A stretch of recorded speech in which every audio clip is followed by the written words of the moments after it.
Voltamos com o terceiro e último bloco do Gente em Destaque. Hoje eu converso com Will Mendes, candidato a prefeito de Jacareí em 2020.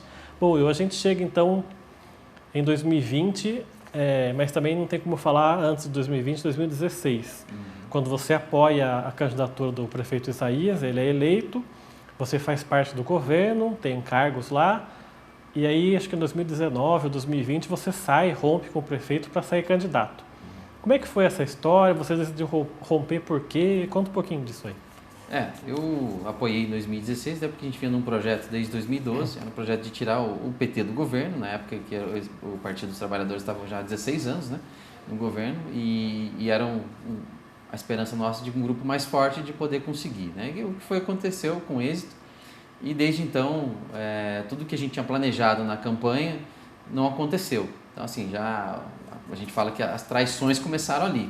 Mas a gente fala, então por que você participou, né? Eu falo, é igual um casamento. Você começa um casamento hoje, você assinou o papel ali, amanhã um esqueceu de lavar a louça, já vai terminar? Não é, são coisas, tem seu, como é que fala, o seu tamanho dentro da relação, né? E é como uma relação mesmo. Então todo mundo fala, não é pra, às vezes não é para sempre. Ah, mas tem gente que casa é para sempre. Não, um morre, não é para sempre. Morreu, acabou, né? Então nada é para sempre nesse mundo. E devido até essa falta de acordo, de cumprimento dos acordos, que foram criando diversas rusgas, né, entre o meu grupo, eu e Isaías, e quando chegou no final de 2019, eu decidi abandonar o governo. Não estava com a intenção de ser candidato, mas a gente também não via um outro grupo que se encaixasse dentro do nosso perfil e que a gente pudesse apoiar. A gente analisou todos que estavam sendo cotados como pré-candidatos naquela época, e a gente não se encaixava em nenhum perfil dos outros candidatos para apoiar. Então a decisão foi depois de que aí sim saía com uma candidatura própria, mas eu não saí de lá do governo para ser candidato. Saí do governo porque aquilo já não era mais o que eu queria, né? Eu tinha diversos projetos, diversas pautas que eu gostaria de implantar no governo, mas que o prefeito não deixava, me colocou na geladeira, e se eu ficasse lá quieto sem trabalhar, sem fazer nada, já estava bom. O importante era ficar quietinho. Eu falei, tá ganhando um salário alto que eu ganhava na época, para não fazer nada, não é o que eu queria, não é o que eu quero, não é o que eu tenho para mim, né? Como eu acabei de falar aí, trabalhava de manhã, de tarde, de noite, fim de semana, ficar parado, sentado numa cadeira olhando para o computador, esperando o tempo passar, não quero isso, quero poder contribuir, ainda mais a população pagando meu salário alto, né? E aí, desde então foi uma briga interna dentro do partido, porque muitas pessoas não tinham outra atividade profissional, não queriam perder o seu emprego, e isso é totalmente louvável, mas aí uma estratégia entre o Isaías e essa parte desse grupo que queria preservar os empregos e foram dificultando a minha saída da base. Então, assim, porque na hora que eu era presidente, eu tiro o partido da hora que eu quiser, a gente era um grupo. Você tinha inclusive secretários lá, por exemplo, a Rosana Vasses, que era do meio ambiente, é afiliada ao PV, né? Ou era, não sei, né? Era afiliada ao PV, depois acabou saindo. Mas então se juntou um grupo grande de pessoas que estavam no governo e o grupo de pessoas que não estavam. Aí entraram com uma ação judicial, tentaram minar de todas as formas essa possível campanha minha. Perdi 10 candidatos para o governo, né? O governo foi me tirando um a um, comprou um, deu cargo para outro, trouxe outro, ameaçou outro, e o pessoal foi desistindo. E viram que tinha uma certa fragilidade dentro do Partido Verde, porque era uma indecisão. Eu não sabia se ficava no governo ou se saía. Então quem queria queria ter já certo o que vai fazer, se vai ser oposição, ele já foi para outro partido. Quem queria ser base também já ia para o partido da base. O PV realmente sofreu, né, por alguns meses, se eu não me engano foram 4 ou 5 meses, com essa indecisão de vai ou não vai, né? Fica no governo, fica, porque enquanto tinha uma ala querendo sair, outra querendo ficar. E aí que teve uma eleição, a gente fez uma votação, até orientado pela Executiva Estadual, onde os filiados iam votar para decidir quem, né, se a gente ficava ou não. Aqui em Jacareí tem quantos filiados do PV? Tinha 327 naquela época, depois nós fomos para 400. Mas aí depois dessa votação, sim, a gente ganhou com uma margem grande, 70% a 30%, com os filiados, e decidimos abandonar o governo e lançar um projeto próprio. Até porque, como a gente falou, não dava para apoiar nenhum dos candidatos que estavam aí. Então foi um projeto rápido, pequeno, mas era o que a gente tinha naquele momento, né? Então tivemos que fazer a campanha em 3 meses. E como é que foi essa campanha e a decisão pelo seu nome? Foi uma decisão natural ou foi cogitado outro nome? Como é que foi? Foi uma decisão natural, na verdade, não partiu diretamente de mim, apesar de, quando a gente fala, a gente é político, a gente sempre quer ser alguma coisa. Se eu estou ali como presidente do partido, a gente almeja a posição de estar no governo, seja como secretário, como prefeito, como vereador, porque é a forma que a gente tem de mudar a sociedade. Mas o grupo entendeu que quem estava mais preparado dentro do PV naquele momento era o meu nome, né? A gente tinha até possibilidade de trazer nomes de fora, mas por conta até de não só essa briga interna e externa, né, do que a gente teve dentro do PV, mas também teve o agravamento por conta da pandemia. Então a gente tinha nomes fortes que poderiam ser vindo para o PV, como o próprio Júlio Pires, que foi candidato pelo PSDB, já não estava mais no grupo deles, mas ele acabou não vindo por conta da pandemia. Não haveria tempo, nem tempo necessário, nem também a visibilidade necessária que ele teria para poder se promover dentro do PV, vindo para o PV. Porque ninguém falava de partido naquela época, em março, só falava de pandemia, vai fechar isso, vai fechar aquilo, fica em casa. Então ninguém queria saber de política. Daí você trazer um nome de peso desse que não ia ter visibilidade nenhuma, ele acabou se afastando. Mas a gente tem relação boa até hoje também, me ajudou bastante na campanha, com ideias e tudo mais. E como é que foi fazer essa campanha no meio de uma pandemia, sem poder fazer nada muito na rua, porque podia gerar aglomeração, com poucos recursos? Como é que foi essa experiência de fazer essa campanha no meio de uma pandemia? Olha, eu acho que todo mundo que fez campanha em pandemia deve guardar isso para sempre, porque realmente não é fácil, porque não poder marcar reunião, mas a gente, ao contrário de outros candidatos, acho que eu digo que nós fomos a única chapa, né, que rodou a cidade a pé por pelo menos 3 vezes, né, com todo o cuidado, usava máscara, inclusive transparente, para poder facilitar a leitura, para quem a gente pudesse falar, a pessoa também ter a leitura labial, né? Não tinha o contato, mas a gente tinha que falar com as pessoas, até porque se a gente era candidatura nova e você ficar em casa, né? O prefeito foi muito beneficiado por conta da pandemia até, porque até então ele não aparecia na TV, mas na pandemia ele aparecia na TV todos os dias.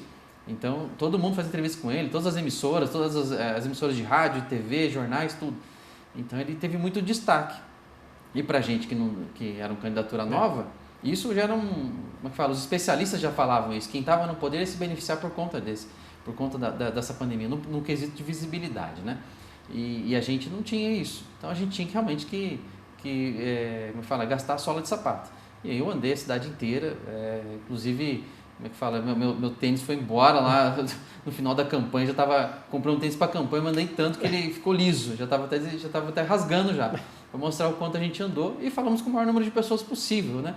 Que eu tenho comigo, que eu falei com pelo menos 10 mil pessoas, que a gente contava o número de cartões que a gente dava na mão, então eu falei com 10 mil pessoas pessoalmente, mas é difícil, a gente usou muito a questão das redes sociais, acho que todo mundo fez isso, alguns tinham mais vantagem, outros menos visibilidade, mas foi uma experiência muito, muito difícil, né? Porque a gente não tinha...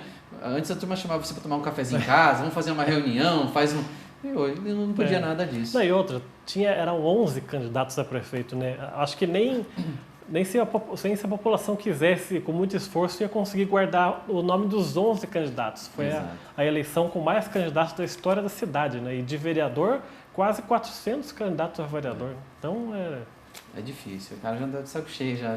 Mais um, deixa eu falar com ele. Oi, pode falar. A gente tinha essa vantagem de ser o único que está andando. Então, a gente como candidato a prefeito, a gente até tinha uma receptividade boa, porque não eram muitos candidatos a prefeito que faziam esse corpo a corpo. Né, os dois principais, Marco Aurélio e Isaías, ficavam mais em cima do caminhão. E eles realmente nem precisavam aparecer, que são já nomes consagrados. Né? Eu tinha que estar ali no corpo a corpo, né? Não tinha outra opção. Arrisquei, né?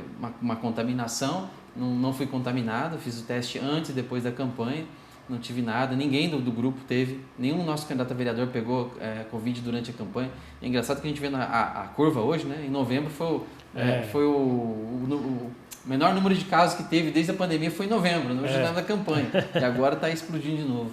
Essa junção com o MDB também, como é que aconteceu? Que na época a ex-vereadora Lucimar Ponciano saiu do PSDB, foi para o MDB e juntou com vocês. Como é que foi essa aliança? Bom, a gente até tinha uma certa similaridade por conta de ter tanto ela quanto o presidente do MDB, que é o Toninho, né, de ter ambos saído do governo por descontentamento com a gestão do Isaías. Então a gente tinha já uma certa semelhança, já vinha conversando antes. Antes de eu romper, a gente já havia conversado com o MDB, eles falavam, se você for romper mesmo, a gente tem interesse em estar junto.